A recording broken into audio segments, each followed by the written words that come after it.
warahmatullahi wabarakatuh. Selamat pagi, selamat siang, selamat sore, selamat malam dimanapun kalian berada. Kami dari kelas 11 MIPA 4 akan membahas tentang Organisasi pergerakan pada masa kedudukan Jepang. selamat menikmati. Yeay! Halo teman-teman, perkenalkan nama saya Zahra Ihdaya Syafitri. Kali ini saya akan membahas organisasi yang bersifat sosial kemasyarakatan.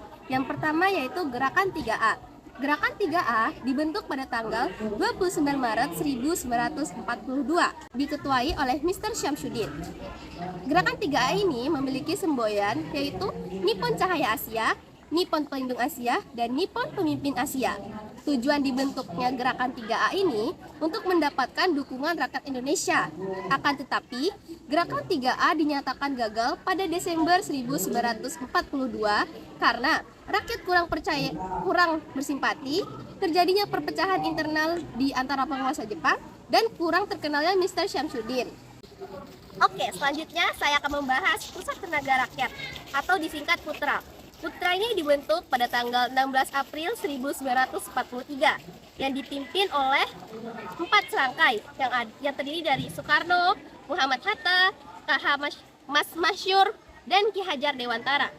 Tujuan dibentuknya Pusat Tenaga Rakyat atau PUTRA itu untuk membangun dan menghidupkan kembali segala sesuatu yang telah dihancurkan oleh Belanda. PUTRA bertugas untuk memusatkan segala potensi masyarakat Indonesia guna membantu Jepang dalam perang dan memperbaiki bidang sosial ekonomi. Lalu PUTRA ini dibubarkan pada tahun 1944 oleh Jepang karena perkembangan PUTRA ini menimbulkan kekhawatiran di pihak Jepang. Oke, selanjutnya saya akan menjelaskan dari teman saya sebelumnya, itu Zahra. Sebelumnya perkenalkan, nama saya Dewi Sulistiawati. Di sini saya akan melanjutkan bagian dari organisasi yang bersifat sosial dan kemasyarakatan.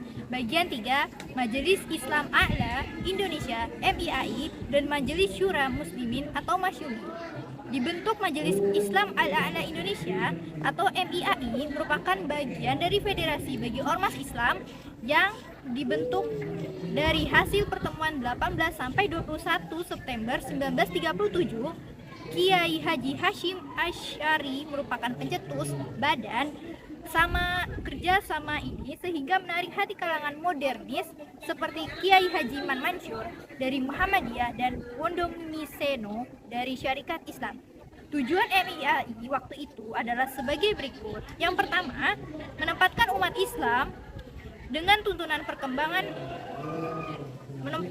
Islam pada kedudukan yang layak dalam masyarakat Indonesia. Yang kedua, mengharmoniskan Islam dengan tuntunan perkembangan zaman. Yang ketiga, ikut membantu Jepang dalam Perang Asia Timur Raya.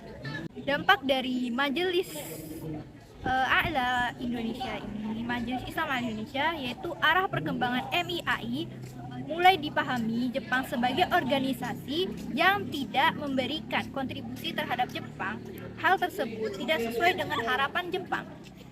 Sebagai penggantinya, Jepang membentuk Masyumi, Majelis Syura Muslimin Indonesia, agar Jepang dapat mengumpulkan dana dan dapat menggerakkan umat Islam untuk menopang kegiatan Perang Asia Timur Raya. Bagian keempat, Jawa Hokkaido. Dibentuknya ketika situasi Perang Asia Timur Raya mulai berbaris, tentara sudah dapat mengalahkan tentara Jepang di berbagai tempat. Hal ini menyebabkan kedudukan Jepang di Indonesia semakin mengkhawatirkan. Oleh karena itu, Panglima Tentara ke-16 Jenderal membentuk organisasi baru yang diberi nama Jawa Hokkaido atau Himpunan Kebaktian Jawa. Tujuan Jawa Hokkaido yaitu Jepang berniat untuk menghimpun kekuatan rakyat Indonesia dan menggalang kebaktian dan manfaatnya bagi masyarakat pribumi adalah memperkokoh rasa persatuan dan kesatuan untuk membela tanah air. Akan tetapi, jauh dari terbentuknya Jawa Hokkaido ini, sehingga pembentukan Jawa Hokkaido ini hanya berdampak untuk masyarakat di Pulau Jawa saja. Bagian subbab kedua, yaitu organisasi semi-militer. Yang pertama ada Pengerahan Tenaga Pemuda. Dibentuknya ini barisan Pemuda Asia Raya tingkat pusat diresmikan pada tanggal 11 Juni 1942 dengan pimpinan Dr. Slamet Subditjo dan Saleh. Sebenarnya dari gerakan 3A, dana program latihan BPAR diadakan dalam jangka waktu 3 bulan dan jumlah peserta tidak dibatasi. Tujuan didirikannya organisasi pengarahan tenaga pemuda yaitu untuk membantu memperkuat posisi Jepang dalam menghadapi perang Jepang. Oke, di sini saya akan melanjutkan penjelasan dari teman saya Dewi tentang organisasi semi militer. Sebelumnya, perkenalkan nama saya Naila Tafia Fatia Simorangkir. Di sini saya akan menjelaskan tentang organisasi Seinendan. Organisasi Seinendan adalah organisasi semi militer yang didirikan oleh Jepang pada tanggal 9 Maret 1943. Tujuan dari organisasi ini adalah untuk melatih anak muda agar bisa mempertahankan wilayah masing-masing. Organisasi ini dianggotakan oleh anak yang berumur 14 tahun sampai 22 tahun. Namun pada akhirnya Seinendan digunakan untuk membantu Jepang dalam perang melawan bangsa Barat. Seinendan digunakan sebagai tentara cadangan agar bisa melawan tentara sekutu. Nah, Seinendan akhirnya dibubarkan karena menurut Jepang, Seinendan lebih menguntungkan untuk rakyat Indonesia. Dan Seinendan dibubarkan pada tahun yang sama, yaitu tahun 1943. Oke, selanjutnya ada organisasi Keibodan. Organisasi Keibodan dibentuk pada tanggal 29 April 1943, tahun yang sama dengan tahun Seinendan. Nah, tujuan dari organisasi ini adalah membantu tugas kepolisian Jepang di Indonesia, seperti mengatur lalu lintas dan mengamankan desa. Organisasi ini diikuti oleh anak yang berumur 23 sampai 25 tahun. Sudah remaja ternyata guys ya.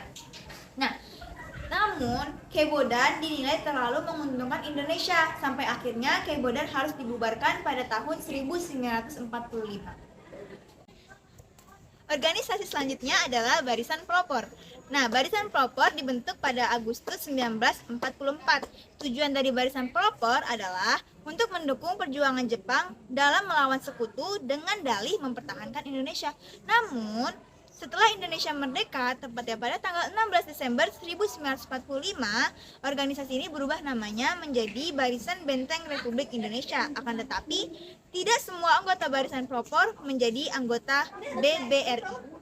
Saya Sendia Manurung akan melanjutkan penjelasan bagian organisasi semi militer. Hizbullah. Hizbullah atau Tentara Allah dibentuk pada tanggal 15 Desember tahun 1944 yang terdiri atas pasukan sukarelawan para pemuda Islam, di mana istilah Jepangnya adalah Kaikyo Seinen Tensity. Ketua pengurusnya adalah KH Zainul Arifin, di mana tujuan dari adanya Hizbullah ini adalah agar para pemuda dapat mengatasi kesukaran perang dengan hati yang tabah dan juga iman yang teguh. Dampak dari adanya Hizbullah pada awalnya digunakan Jepang untuk membantu dalam perang Asia. Namun pada kenyataannya gerakan ini malah membantu Indonesia dalam meraih tujuannya, yaitu meraih cita-cita menuju kemerdekaan Indonesia. Maka Hizbullah merupakan organisasi semi militer yang berada dalam naungan Masyumi. Nah, yang ketiga adalah organisasi militer yang terdiri dari Heiho dan juga PETA. Heiho dibentuk pada tanggal 2 September tahun 1942 atas instruksi Markas Besar Kekaisaran Jepang Angkatan Darat, di mana tujuan pembentukan Heiho adalah untuk membantu tentara Jepang dengan kegiatan-kegiatannya, yaitu membangun kubu-kubu pertahanan, menjaga kamp pertahanan, dan membantu tentara Jepang di medan perang. Pasca merdekanya Indonesia, Heiho dibubarkan pada tahun 1945 dan dilebur menjadi BKR, yaitu Badan Keamanan Rakyat. Yang kedua adalah PETA. PETA dibentuk pada tanggal 3 Oktober tahun 1943 sebagai tentara sukarela berdasarkan Maklumat Osamu Serei nomor 44 yang diumumkan oleh Panglima Angkatan Darat ke-16, yaitu Letnan Jenderal Kumakichi Harada. Pelatihan pasukan PETA dipusatkan di Kompleks Militer Tangerang, di mana PETA sudah mengenal adanya jenjang karir dalam organisasi kemiliteran seperti Daidancho, Komandan Batalion, Sudancho, Komandan Kompi, dan Yujihuhei, prajurit sukarela. Di mana pada tanggal 18 Agustus tahun 1945, atas persetujuan Presiden Republik Indonesia yang pertama, yaitu Soekarno, dan perjanjian kapitulasi Jepang dengan blok sekutu, tentara Kekaisaran Jepang memerintahkan pasukan PETA untuk menyerah. di mana peta ini dianggap sebagai cikal bakal Tentara Nasional Indonesia atau TNI. Sekian materi di video kami. Terima kasih telah menonton.